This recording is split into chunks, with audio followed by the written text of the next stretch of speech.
Hello and welcome to another edition of Capper Comparison Picks. I'm Ranj. Today I'll be giving you the Capper Comparison Picks for some more prelim fights for UFC 276. Be sure to check out the video I did yesterday with the 3 early prelim fights. I do owe an apology to all my viewers and specifically Silverton, because he pointed out that I must have, yesterday I said Jessica Rose Clark hasn't posted anything in Instagram in several weeks. I was mistaken. I was looking at a phony old account. I just, stupid me, dumb me, I just typed in Jessica Rose Clark, saw the first fighter one and picked it. But she's under the account name, it's a broken heart, and then it's Miss Jessie Jess, ending with another broken heart emoji. So how was I supposed to know? I did find it today after he corrected me. He said, yo, you're wrong. When's the last time? No, double check your facts, bud. Well, I'm sorry. I apologize, Silverton, and the rest of y'all. If it means anything, I apologize. Jessica, she is very active on social media and on Instagram. She posted, matter of fact, she posted like 2 hours ago. I kid you not. I apologize to Vlad, the Bulgarian cowboy, because I was like, Vlad, if you said she's very active on social media, I can't find it. But nobody seemed, I had to go sleuth it myself, but thank you, Silverton, for pointing that out, that I was absolutely looking at the wrong account.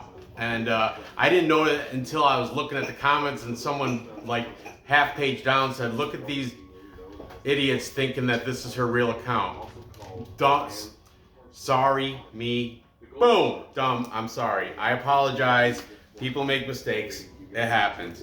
But anyway, be sure to check the video out anyway. I'm still sticking with my pick. She should beat Stoliarenko as long as she doesn't get hit with the armbar. And be cautious of that. But what led me to believe that was her real account was because there was a lot of other people that were commenting on it, saying careful of Stoliarenko's armbar, and I'm like, this must be it. I don't know. But that and I told you, I typed in her name and I searched, and you think it would come up under Miss Jessie Jess, but it didn't. And I searched down. Then finally, I'm like, you know what? Maybe she's under her nickname. Typed in Jessie Jess, and then she came up with her real account. So I posted both the fake and the real account in the comments because I felt so horrible after giving you some fake news about Jessica Rose Clark. All right, anyway, moving on. Let's get into this. Opening this show up, we have the middleweight fight between Uriah Hall, primetime Uriah Hall, and André Muniz. Sergipano, André Muniz is a heavy favorite, -275, because of his Brazilian Jiu-Jitsu prowess. Taking on the striker in Uriah Hall, who's coming as a underdog at +235. These lines have moved substantially, I would say. This opened up -240, now -275. Hall opened up at a +200, now he's a +235. That indicates money has been coming in on Muniz, thus causing a line movement, so be cautious of that. But let's talk about the favorite in André Muniz first. André Muniz, 32 years old, 5 years younger than Hall. Hall is 37. This is a middleweight fight, so you can still be pretty successful into your 30s up at the middleweight division, 185 pounds. It's not like flyweight, bantamweight, where you gotta still keep your speed. You can exchange a little bit of speed for some more power or knowledge, wisdom. So we got Muniz comes in with a record of 22-4. He fights on the Tata Fight Team in Montes Claros in Brazil. Tata Fight Team, I do have a little bit of a background with them. When I trained in Philadelphia under Balance Studios, Phil Miglaris, and then they, actually it was before that, when I trained at Brad Daddis Kickboxing. Brad Daddis brought in Tata Duarte, the original Tata, when he was still fat. Before his, he had like he had the gastric bypass surgery. Now he's thin. But I met Tata Duarte way back in 2002, I think. 2000. No, it was after that. It was like 2006. You forgot the I after the O. 2006, I met Tata Duarte. Fantastic jiu-jitsu practitioner. I was very impressed. At that time, I told you before his gastric bypass, for his weight, he was very nimble and a chess master when it came to the BJJ game. Anyway, André Muniz trains at a Tata fight team. He is a 3rd degree BJJ black belt. Write it down, guys. Write it down. It's a very important fact here.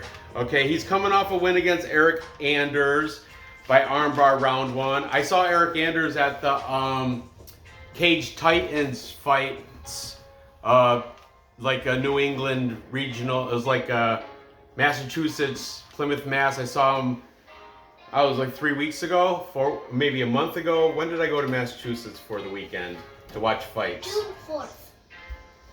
Really? Look at my girl, knowing the dates and everything. Yeah, well, anyway, that weekend, I saw Eric Anders was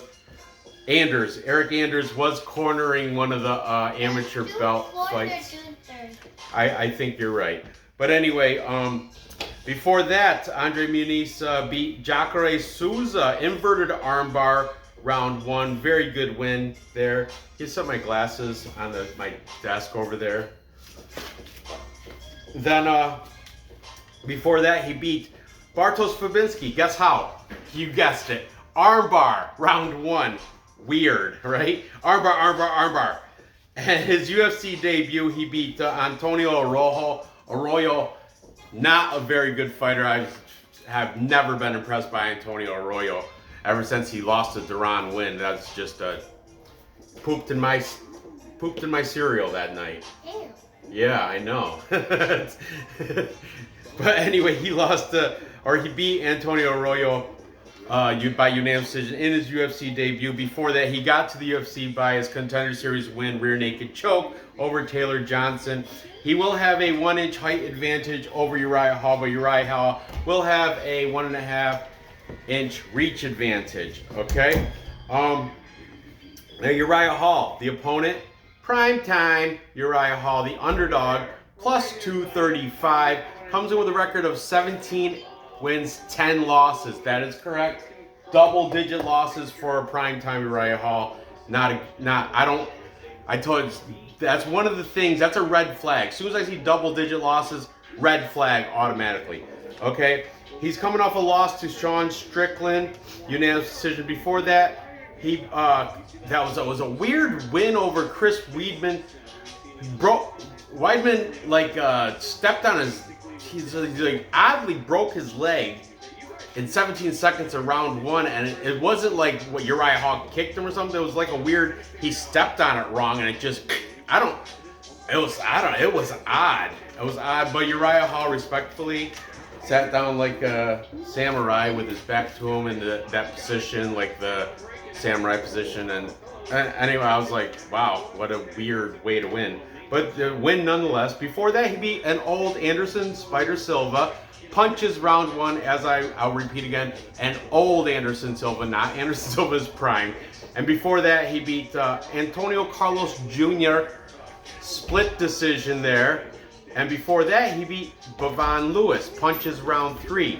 So yeah, he is 4-1 in his last 5. His only loss coming by way of Sean Strickland, who is later on in this card in the main events, right?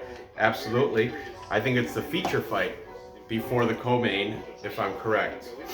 Anyway, Uriah Hall trains out of a couple places.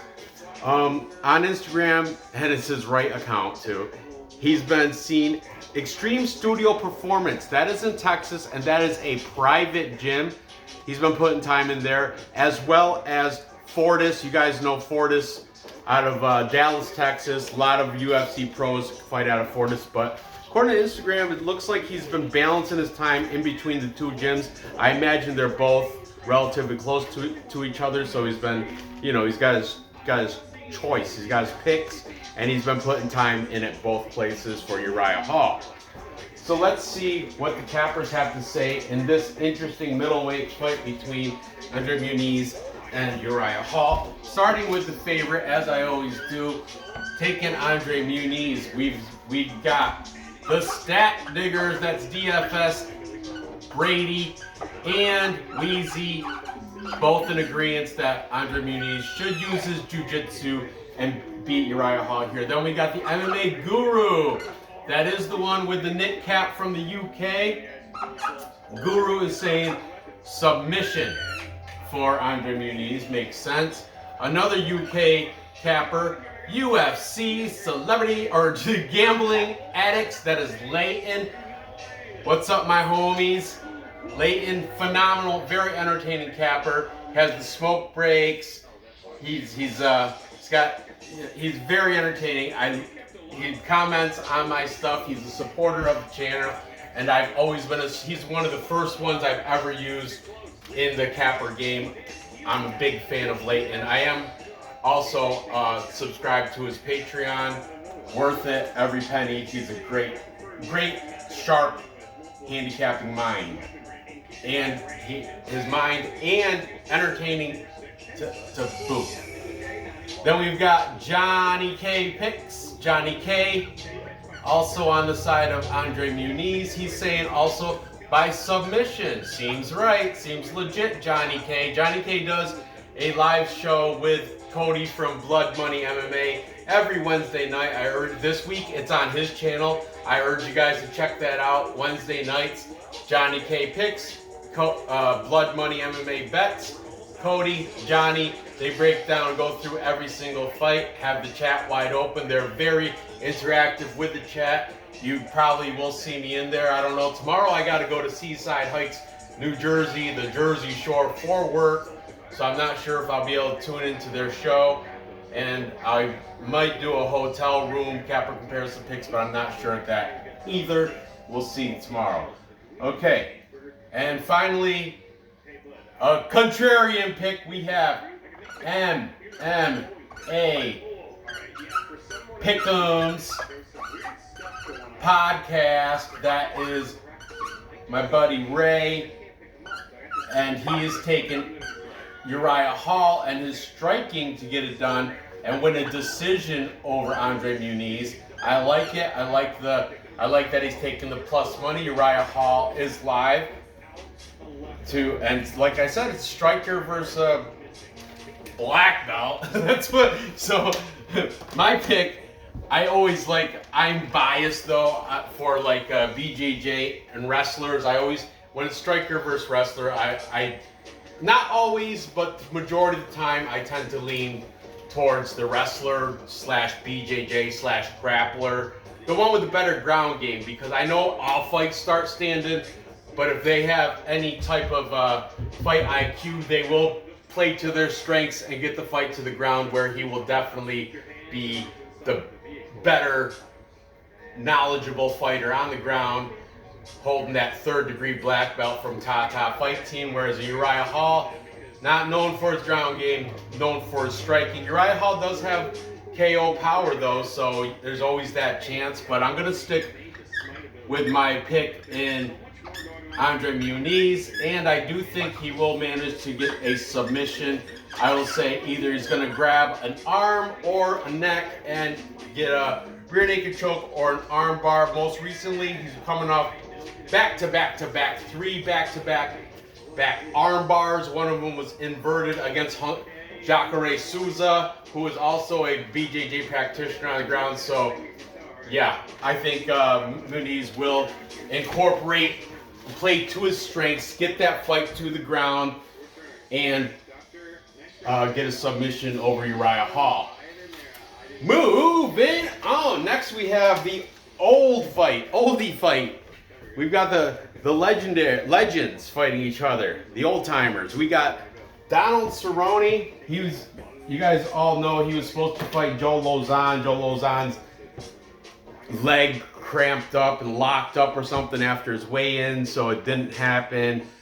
And then he was slated to fight Bobby Green.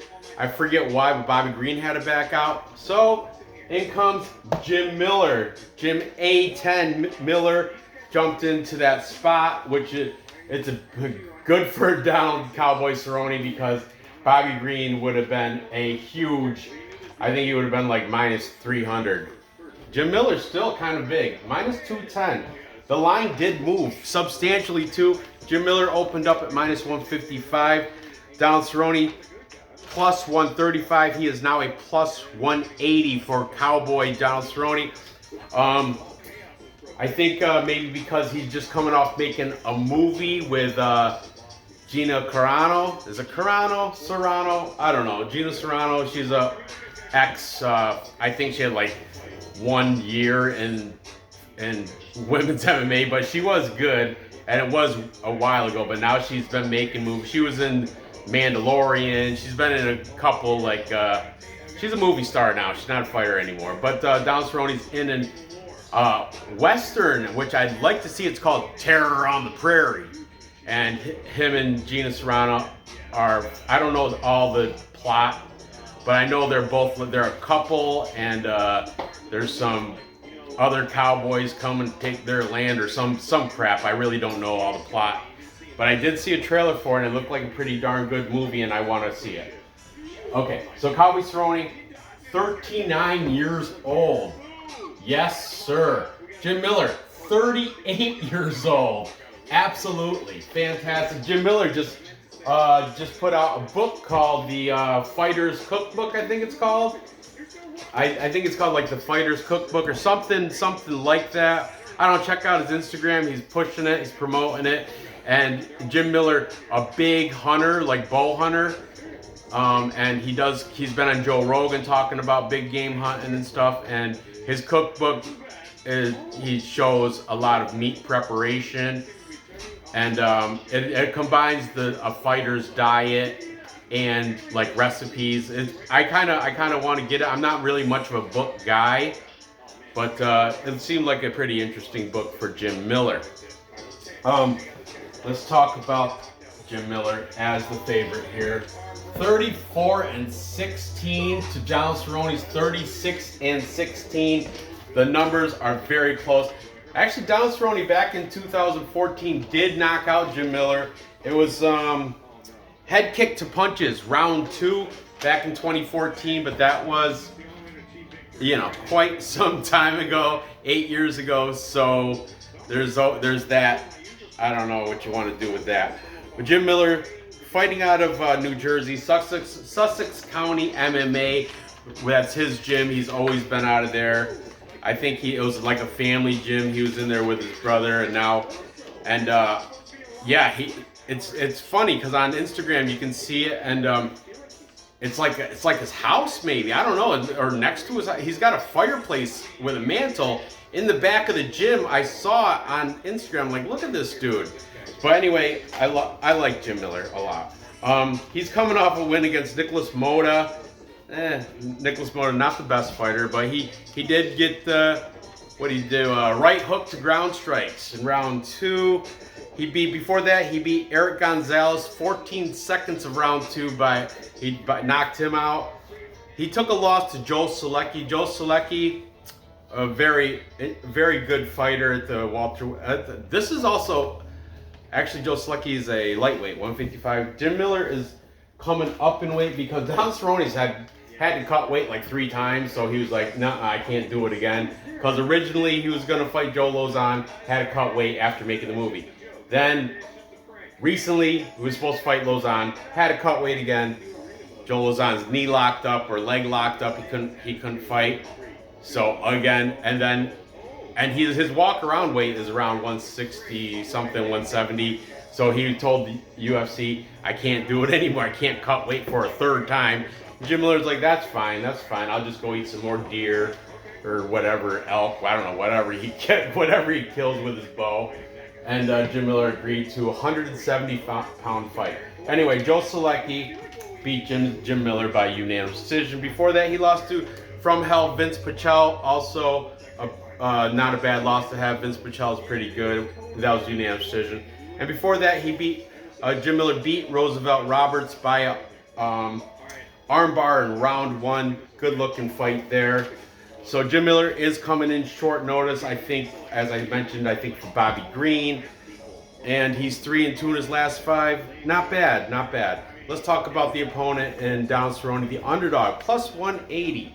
Donald Cerrone looking rough. His last weigh-in, he looked emaciated. I'm not kidding.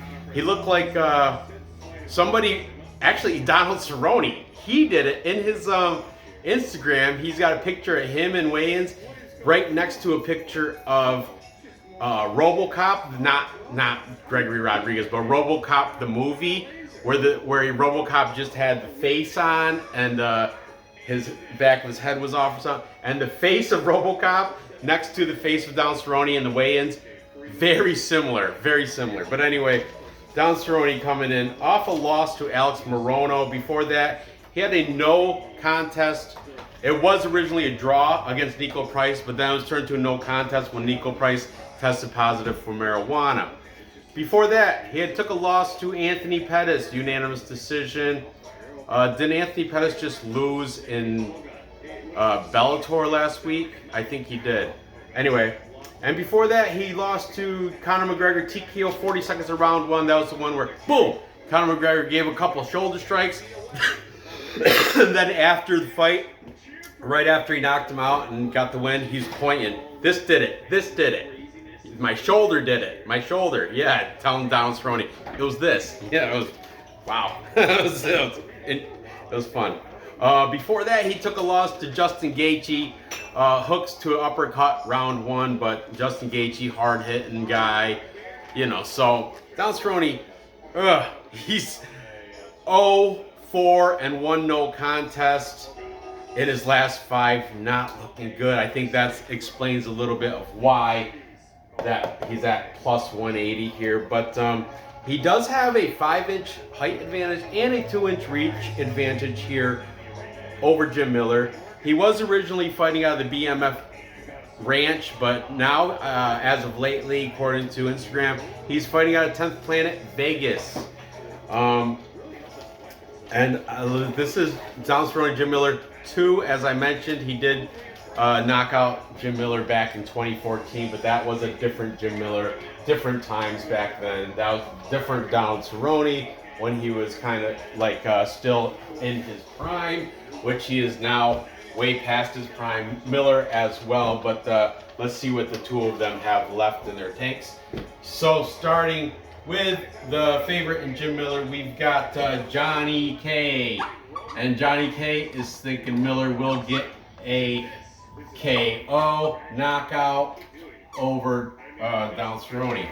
Then jump over here, we've got Leighton from UFC Gambling Addicts on the side of Donald Cerrone. Jump over here, we've got the Stat Diggers. Yes, indeedy, Wheezy and DFS Brady, both on the side of Jim Miller.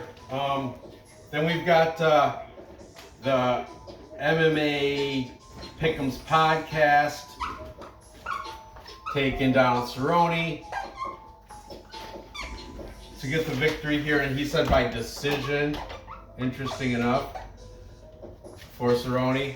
And finally, for the tiebreaker, we've got the MMA Guru with the beanie from the UK, and the Beanie Guru being a guru. Beanie Guru is taking Donald Cerrone to get the decision victory here, edging out the capper majority on that side. So if I was to go with the capper majority, I would go with Donald Cerrone. However, I'm not going with the capper majority. I'm going to go and take A10. Jim Miller. I think Jim Miller's been more, he's been training harder in the gym, where Donald Cerrone's been partying. I guess when he was making the movie, he was partying hard, and he sponsors Budweiser's one of his sponsors for real. And I heard he was doing a little bit of cocaine. I mean, that's what I heard before the Joe Lozon fight. So that stuff, where Jim Miller, he's writing cookbooks and hunting, and you know, it's just I just And plus, I think Jim Miller's just in overall better shape right now. I know it's up at 170, and a lot of people are deciding to think Donald Cerrone will be the stronger, more athletic person at 170, but I don't agree. I'm going to take Jim Miller here, and I think he's going to get it done. I think he's going to get it done by TKO. I mean, recency bias. Jim Miller's coming off 2 TKO wins, whereas Donald Cerrone's coming off TKO loss to great white Alex Barono. So I'm just saying, a little recency bias, and when push comes to shove, you have to make a pick. It's going to be a close, enjoyable fight too, but I'm going to take Jim Miller to get the win here. I think Donald Cerrone might even leave his gloves in the middle of the ring. I don't know. I think he's looking for a way out. I know he wants to go out with a win, but I just don't think it's going to happen against Jim Miller. So there you go. Moving on. Next, we have Ian Garry, the future. Well, I thought Macy Barber was the future. I guess they're both the future. Ian Garry and Macy Barber, the futures. Macy Barber must be the female future. Ian Garry, the male future. But Ian Garry, the future, is taking on gifted Gabe Green. This is going to be a very interesting fight. Hard to predict, too. I've flip-flopped. I'm going to tell you, to be honest with you. So, Ian Garry did open up at around minus 150. He is now at minus 170. So money's been coming in on him. Gabe Green opened up at plus 125. And now he's at a plus 145. So money has been coming in on 9-0. Gabe Green, 11-3. And his Instagram saying that O's gotta go and derail the hype train. He's talking pretty confident for Gabe Green.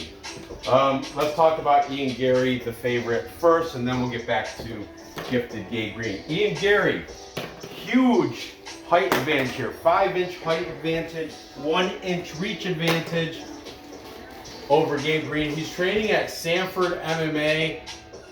It's all over his Instagram. He's newly married. His wife is a media lady from the UK, and she is pregnant, due to have their baby, I think, I want to say maybe December. Can't remember exactly what, but Ian Garry been hitting the links, out playing golf. He's a big golfer, loves golf.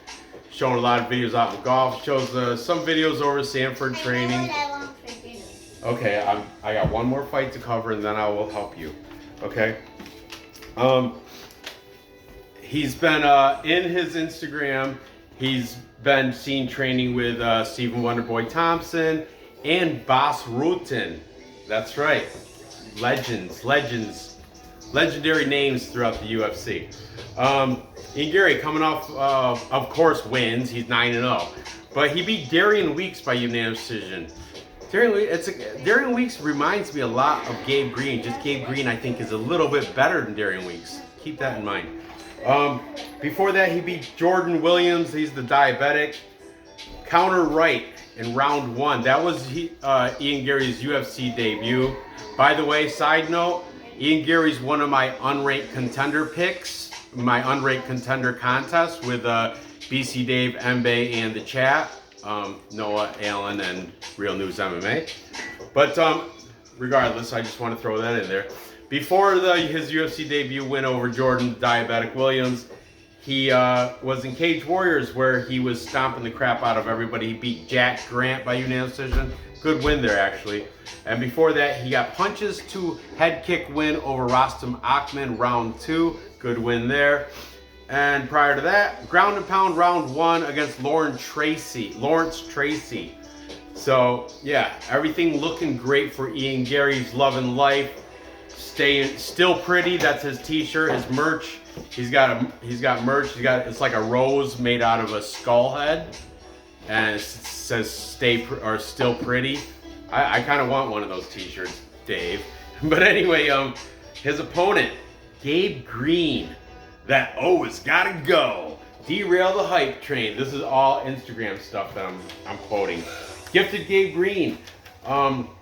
He beat a big prospect guy named Johan Lioness. The Lion, white. It was like White Lion. Johan Lioness. Beat him TKO round 2. Putting class on it. Looked fabulous. Fabulous. He looked great in that fight. And I had Gabe Green he was a plus money underdog as well. Had him in that. Before that, he beat Philip Rowe. Philip Rowe got a little UFC veterans trip there. Beat him by unanimous decision. His UFC debut, he did take a loss to Daniel Rodriguez by unanimous decision. That's not a horrible loss to have. D-Rod is pretty good. And before that, he was in CXF. Richard Leroy beat him by punches round 2. And Combate, that's the Mexican regional scene where he beat Javier Garcia. Rear naked choke round 3. So Gabe Green looking pretty good. He is a BJJ brown belt as of, I want to say, about a week ago. He just got it awarded to him. He shows on Instagram. And the post was like 3 days ago, legit. Got his brown belt from Tracy Hess Sub Fighter. Tracy Hess Sub Fighter has been his gym since he's been a fighter. And Tracy Hess came on and said Gabe's been training with a rotation of 4 different fighters, all over 6 foot in preparation for this. One guy named Ozzy is 6'5". So that big 5-inch height advantage that Ian Garry has over Gabe Green, that because of his rotation of his training partners, of all tall skyscraper training partners, he is ready to fight Ian Garry even with the 5-inch disadvantage. So very interesting fight there. Oh man, I'm still torn a little bit. Gabe Green, though, just getting his BJJ brown belt. I like that. Ian Garry, I don't believe he's Irish. I don't believe he's got a colored, like a belt ranking in BJJ. I could be wrong, but it'd be news to me if he does. I haven't seen anything saying saying that he does. So let's see what the cappers have to say in this interesting fight. Ian Garry, 24 years old. Gabe Green, 29. So a little bit older for Gabe Green. 170 pounds though. They're both, you could say, entering his prime, just in his prime. Okay. So Ian Garry, the -170 favorite, the future. We're gonna start with him. Taking Ian Garry, we've got the MMA guru, and he is saying Garry should get a decision win there. Then we've got taking Gabe Green. We've got the MMA Pick'ems podcast. That's Ray on the side of Gabe Green. Then jump back over, taking Ian Garry. We've got Johnny K. And Johnny K also saying by decision for Ian Garry. Ian Garry does have those nice long strikes, but as I was mentioning, Gabe Green been training with a rotation of 4 6-foot-plus fighters just to test him in all aspects of the game. Just throwing that out there. I'll repeat that. Oh, I'm done repeating it now, but just keep that in mind, okay? Then we've got the Stat Diggers. Actually, both DFS Brady and Wheezy, both taking Gabe Green. Interesting. And these guys know stats. They compared like UFC fight time, like the schedule of fighters they've gone against, and I think Philip Rowe, that was a win over Gabe Green, is a win over Philip Rowe. I think Philip Rowe could beat every single one of the guys that Ian Garry's beat, and Gabe Green beat Philip Rowe. So it's going to be very interesting here. Very interesting fight here. And finally, for the tiebreaker, we have Layton from UFC Gambling Addicts, and he is on the side of the future Ian Garry. UFC GA. Join his Patreon. It's brilliant and entertaining. Full package there for Layton. All these links for these cappers will be in the description of this video, so I urge you guys to check them out. Support them, subscribe to them, subscribe to me. And my pick here, I really... Yeah, definitely subscribe to Vlad too. But I'm torn. I told you, Ian Garry's one of my unranked contender contest picks. So right there, I want him to win. But man, Gabe Green is prepared for this, and he's looking good. In his training videos on Instagram, he's looking ready. I think he might surprise a lot of people, and he's plus money, plus 145. So as of right now, I'm gonna stick with the favorite, and I'm gonna put him in the parlay here with Jim Miller and André Muniz. However, I do reserve the right to flip my pick on Tapology, and I might. I gotta see how they look. And you know what bothers me about Ian Garry? He's playing a lot of golf. Gabe Green is putting it in the gym, where Ian Garry hitting the links, playing golf. There's one part he's at Sanford, and the coach is like, "Go to that sled." There's one of those weight sleds. You put a weight, like a 45-pound disc on each side of the sled, and you got to push it. And Ian Garry's like, "I don't want to have to do that. There's plenty of equipment around here I can get my workout in. I don't want to do that." And I don't think he did. He's like, "You don't want to do that?" He's like, "No, there's plenty of other things I can do. I don't want to do that." And that kind of like, it kind of gives me the, I don't like that. You know what?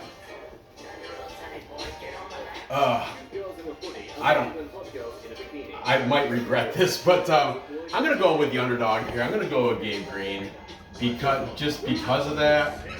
And I know Ian Garry should really use his height and reach advantage to win this fight, but I don't know. I think preparation is key here, and I think Gabe Green is putting more work in the gym, and he's preparing for this more so than Ian Garry. That's just, I could be wrong. I mean, Ian Garry at a better gym, it's well known, Sanford, all sorts of training partners and stuff. But Gabe Green at an obscure gym you've never heard of. Tracy has sub fighters, but he is training with dudes that are very tall and lengthy, and he's preparing. Preparation is key for these fights. So I'm going to go with Gabe Green to get it done, and I think he's going to get it done by, you know what? Let's go submission, baby. Let's do it, submission. But once again, I do have the right to flip my pick.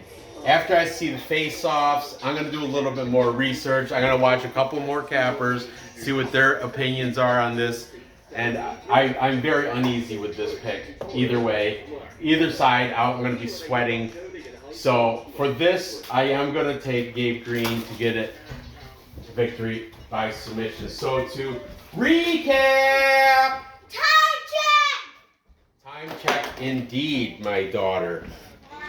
And it is, I'm over. But to recap, I have André Muniz beating Uriah Hall by way of submission. Then I have Jim Miller knocking out Cowboy Cerrone. I would say round two, we'll say. Just, I'm not gonna bet it, but for Tapology, you have to pick the method and round. Perfect! I'm gonna say Jim Miller knocks out Donald Cerrone in round two. TKO, KO, KO, TKO. And finally, I've got Gabe Green beating Ian Garry, using that newly given brown belt and finding a way. And Gabe Green, his best path to victory would be to get it on the ground, where Ian Garry, you should imagine, will have some holes in his game. He's a stand-up striker. He's a knockout guy. He stands up, and definitely a stand-up. So Gabe Green gets a takedown, gets it down to the ground, wins the grappling exchanges, does a little bit of chain wrestling, finds his neck or his arm, makes him tap, wins the submission victory. Gabe Green for the victory there. So there you have it. Go ahead and gather the info, place those bets, and cash those tickets. Cash those tickets. tickets. I appreciate you watching. Give me that thumbs up. Fill the comments with who you think's gonna win these fights. Fill the comments with if I looked at the wrong Instagram post. Sorry again, Silverton. Sorry again. My bad. I man up and I fess up to my mistakes. That was a big mistake on my end. I'll double check my facts from here on out before I make those. Yeah, it's a pig. Before I make those outlandish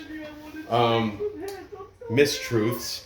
They're not. It's not a lie. It wasn't intentional. But anyway, guys, thanks for watching. Good luck on your bets. I'm gonna parlay Miller, Green, Muniz. It's going to be a nice plus number there because Green is plus money. And for all you plus money junkies, you know the value in plus money betting. So there you have it. Thanks for watching. I'll see you guys tomorrow.